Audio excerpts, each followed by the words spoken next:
हमारे जैसे लोगों के साथ, आम लोगों के साथ अगर धोखाधड़ी हो जाती है तो हम अगर आइडेंटिफाई करना चाहते हैं, मुझे फॉर एग्जांपल कॉल आता है, मेरे किसी परिवार के मेंबर का कॉल आता है और वो होता नकली है, तो कैसे आइडेंटिफाई किया जाए? कुछ टूल्स बताइए, कुछ ट्रिक्स बताइए जो हमारे काम आए।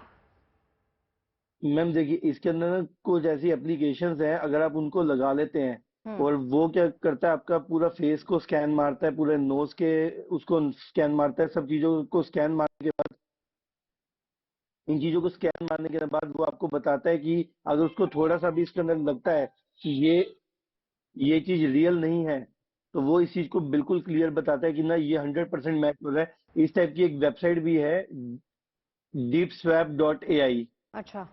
deepswap.ai नाम से एक साइट है, उस पर आप जाके इधर अपलोड कर सकते हैं वीडियोस को, डाउनलोड करके, या फिर लाइव आप एप्लीकेशन डाल के किसी भी अपने सोशल मीडिया के साथ उसको कनेक्ट कर सकते हैं। तो वो आपको बताता है कि ये जो कॉल आ रही है इसमें कितनी 100% जेन्युइनिटी है। वो फेस स्वैप करता है आपका, ऑनलाइन ऐप चलती है, 150 प्लस मिलियन यूजर्स इसके साथ कनेक्टेड है, जिनका जी। फेस जो है इसके ऊपर अपलोड है। तो उनके हम्म। जेंडर्स भी अपलोड है, फेस मेम्स भी अपलोड है। तो अगर कोई स्पूफ हो, उसको डिटेक्ट करने की 100% एआई टेक्नोलॉजी कारगर है अभी तक। जी अमित, सनी आप बताइए कि अगर ऐसा फ्रॉड हो जाता है तो क्या इसके लिए पूरी ट्रेनिंग लेनी पड़ती है? आपने मशीन लर्निंग की बात की, आपने और कई तरह के कोर्सेज की बात की। क्या इसके लिए प्रॉपर ट्रेनिंग लेता है कोई, या फिर ये बहुत ही आसानी से किया जा सकता है? कहीं से भी ऐप का इस्तेमाल किया और उससे किसी को कॉल लगा दिया गया। इस एग्जैक्टली इसके लिए क्या करते हैं लोग? देखिए, जैसे अभी डिटेक्शन की भी बात हो रही थी, हम्म। अभी जो करंटली चल रहा है, अगर हम देखें जो गैन एल्गोरिथम में डीप फेक के लिए जो आई ब्लिंक्स होती हैं वो इतनी एक्यूरेट नहीं होती हैं जितनी हमारी ह्यूमंस की हैं। ये आप नोट करेंगे, जहां पर भी आप देखेंगे कि अगर आपको लाइव डिटेक्ट करना है किसी भी डीप फेक को, तो आप अगर आईज की मूवमेंट्स को ध्यान से देखेंगे तो कहीं ना कहीं आपको रियलाइज हो जाएगा जी। कि वो इंसानों जैसी वो टच नहीं आती है, या तो वो जरूरत से ज्यादा ब्लिंक कर रहा होता है, या वो ब्लिंक कर ही नहीं रहा होता है, या वो उसका वे ही अलग होता है थोड़ा। ऐसे कुछ आप सैंपल्स देख भी सकते हैं, जिससे आपको क्लैरिटी मिल जाएगी डीप फेक के डाउनलोड करके। तो अब होता क्या है कि इसकी जो ट्रेनिंग है वो ऑब्वियसली वही ट्रेनिंग है जो इंडस्ट्री में हम डीप लर्निंग के लिए ट्रेनिंग्स देते आए थे।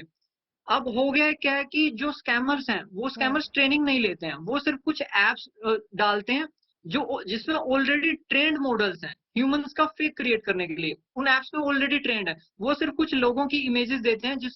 मान लीजिए मैं हूं ने मुझे स्कैम करना है, तो मेरे किसी फ्रेंड की फोटो से देंगे, कोई और वीडियो होगी, उस वीडियो में उसका फेस आ जाएगा, राइट, और उस वीडियो को लाइव प्ले कर देंगे जब मैं वो कॉल पिक करूंगा स्क्रीन रिकॉर्डिंग पे।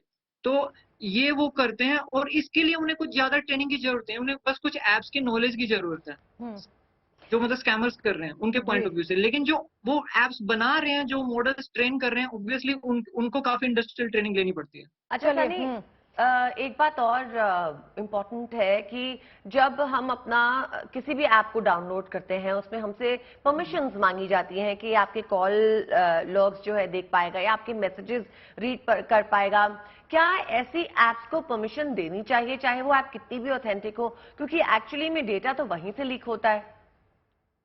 हाँ जी, देखिए ये बहुत ही अच्छा क्वेश्चन पूछा आपने। एक तो अभी हमारा डाटा प्रोटेक्शन बिल भी आ रहा है। डाटा प्रोटेक्शन बिल में एक चीज क्लियरली मेंशन्ड है, वो है प्राइवेसी बाय डिजाइन, जो हर ऐप पर फोर्स की जाएगी। मतलब वो ये कहता है डाटा प्रोटेक्शन बिल की, आप ये जो डाटा का जो कंसेंट है वो इस टाइप से बनाया गया उसमें कि जो डाटा आपके लिए जरूरी है, मान लीजिए आपने एक कैम स्कैनर अभी डाउनलोड किया, तो कैम स्कैनर को कायदे से आपकी करंट लोकेशन की जरूरत नहीं है, और उसको आपके से कि उसको कुछ ज्यादातर को आपके कॉन्टेक्ट की जरूरत भी नहीं होती, हम्म। राइट।